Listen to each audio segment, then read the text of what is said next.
we're going to take a look at identities. So identities are where you're trying to prove that something is true in all cases. So for instance, question 7a asks you to prove that cos squared theta plus sine squared theta is equal to 1. So that's a proof that's actually in the book. It's not too difficult. We're not going to go through the proof for it right now because it's a little bit different to the other proofs that we want to do. So the second bit, we'll skip over that. The second bit says show that cos of alpha plus sine of alpha squared plus cos of alpha minus sine of alpha squared equals 2. Okay, now when we're proving these identities, there's a couple of things we use. We use the log tables, and there's a whole series of things in the log table, a whole series of formulae to do with cos of a plus b, cos of a minus b, and all the rest of that. So we use them. And probably the most important one is this one up here. So let's have a go. So looking at this, there really isn't anything you can do except multiply out the two brackets. What's in this bracket is different to what's in this bracket, so you can't factor anything out. So generally with these, you take the more complicated looking side and you try and show that it simplifies down to the easier side. So let's have a look at the left hand side. Multiplying out the brackets, if you have any kind of difficulty to square a bracket, write it out twice. It's not pretty, but you won't screw up. So you write out this bracket twice, don't change anything, don't change that to a minus. Square means multiply it by itself, right? And then you're adding this thing twice. So cos by cos is cos squared. That's what cos squared means, right? So that square in there is shorthand for cos of alpha squared. So that's cos squared. You've cos by sine, so plus cos alpha sine alpha plus sine alpha cos alpha, and then plus sine by sine, so plus sine squared alpha. Alright, on to the second bracket, so we get cos by cos is cos squared alpha. Now this time we get minus cos alpha sine alpha. Then minus sine by cos gives us minus sine alpha cos alpha, and finally a minus by minus is a plus, so plus sine squared alpha. So I'm not sure how clearly you can see that, but we have a cos alpha sine alpha minus cos alpha sine alpha, so they're going to cancel.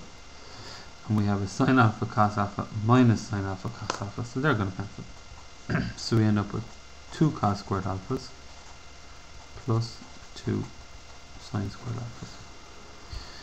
Now there's basically one more step. You have a look back at this and you ask, how can I use this thing? If you look at this, this is twice as much as that left hand side there. So what I'm going to do is I'm going to factor out a 2. You can't factor out a squared because squared is like a function. You can't factor out an alpha because it's not cos by alpha, it's cos of alpha. But you can factor out the 2. They're both multiplied by 2, so you can factor out the 2. So you end up with 2 into 1, which is 2. And that's the right hand side. So we're finished. Alright, so that's basically how we prove things. You generally try and take the more complicated side, work it out to show that it's the easier side. In this case, the only formula that we used was this one here. But in questions like the next one, we're going to use other formulas. Okay, so there's a lot of formulas in the log tables. We're going to use another one of them here. I'm not going to do all this question, we'll just start it off. So 1 minus cos of alpha minus sine of alpha to the squared, and we want to write it in the form a times sine of b alpha. Alright, well once again there isn't anything you can do except multiply the thing out. So cos of alpha minus sine of alpha by cos of alpha minus sine of alpha. So if I were you, I'd leave the minus there and multiply in the brackets, so we get cos squared alpha minus cos alpha sine alpha minus sine alpha cos alpha, and again minus by minus is a plus, so plus sine squared alpha. Let me put a bracket on that. Okay, so this whole thing turns out to be 1. Now there's just two things to note here. The first of them is that cos squared plus sine squared is equal to 1, so that there is equal to 1. And the second thing is that these two terms are the same. Cos alpha by sine alpha is the same as sine alpha by cos alpha. So what we're dealing with here, we'll go on to new page. What we're dealing with here is that 1 out the front, right, minus, so inside in this bracket we have that 1, right, cos squared alpha plus sine squared alpha is 1, minus twice cos alpha sine alpha. Alright, so there's really only about 2 steps left. What you need to do at this point is multiply in the minus into the bracket. Some things will cancel, and then go away and look up and see, can you see that anywhere in the log tables?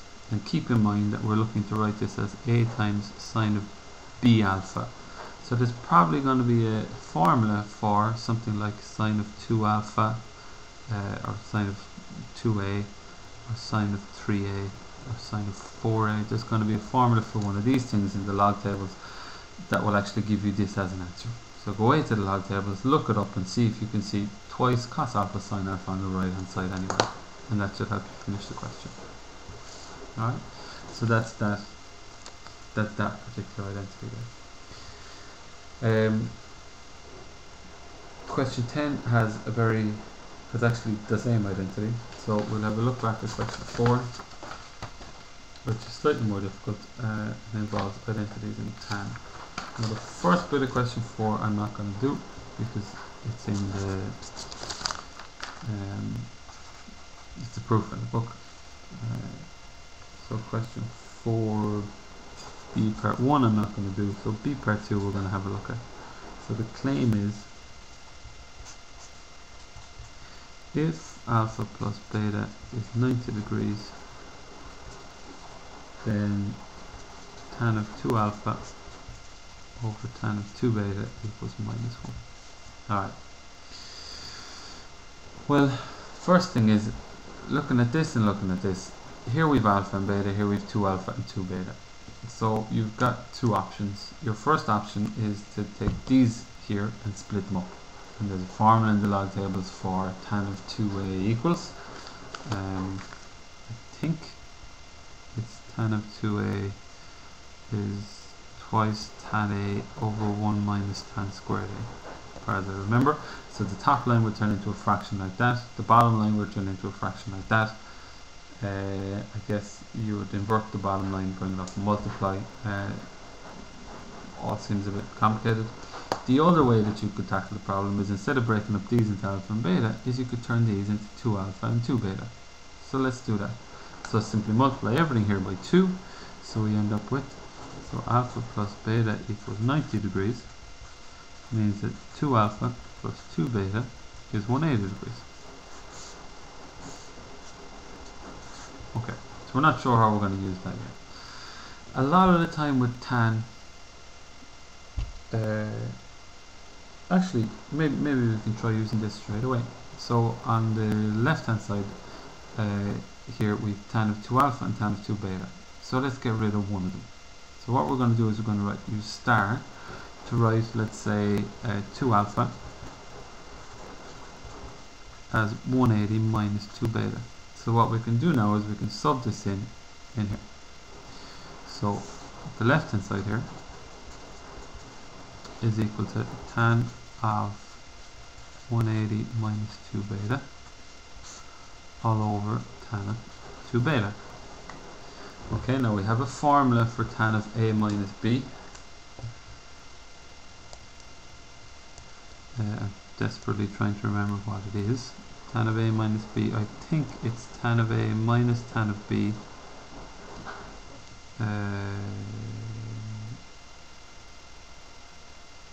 plus tan of a over minus, so tan a minus b all over 1 plus tan A, tan B. I think that's what it is. Okay, so let's see how this works out. So we get tan of A, which is 180, minus tan of 2 beta, all over 1 plus tan of 180, tan of 2 beta. That's the top line. And the whole thing is divided by, whoops, we've run out of space. The whole thing is divided by tan of 2 beta. So tan of A minus tan of B, so that's A, that's B, over 1 plus tan of A by tan of B. And the whole thing is divided by that 2 beta that's just there. So what we do now is work out what tan of 180 is. You can go to a calculator, or you can go to the log tables. So tan of 180, I don't have the log tables at the moment. So tan of 180 is 0. So this is equal to 0 minus tan of 2 beta all over 1 plus 0 times tan of 2 beta, and the whole thing over tan of 2 beta. So you're pretty much finished. I'll leave it there just to say, just tidy up that, see what this thing actually simplifies quite a lot, and then when you divide by 2 beta you get the right hand side that you're looking for, which is minus 1 up there. Okay, so with this you have the two things, they don't appear particularly connected. You've got to find a way of making one of them relevant to the other. So you can either break these up, which is a big messy business and involves fractions and fractions, or you can just multiply everything here by 2. And then what you want to try and do is you want to try and turn everything here into an alpha or everything here into a beta. Okay, and it works out pretty straightforward from there. What I was going to suggest is that you turn tans into sines over coses, because often that's the way that a lot of these questions work out easiest. If you turn tan of 2 alpha into sine 2 alpha over cos 2 alpha, turn tan 2 beta into sine 2 beta over cos 2 beta, and work from there. But actually here, because everything is in tan, it actually works out fine if you leave it in tan. Alright, so they're identities, they're the examples of them that we've done, so that shouldn't be too hard to finish. That should equal to minus 1, which is the right hand side.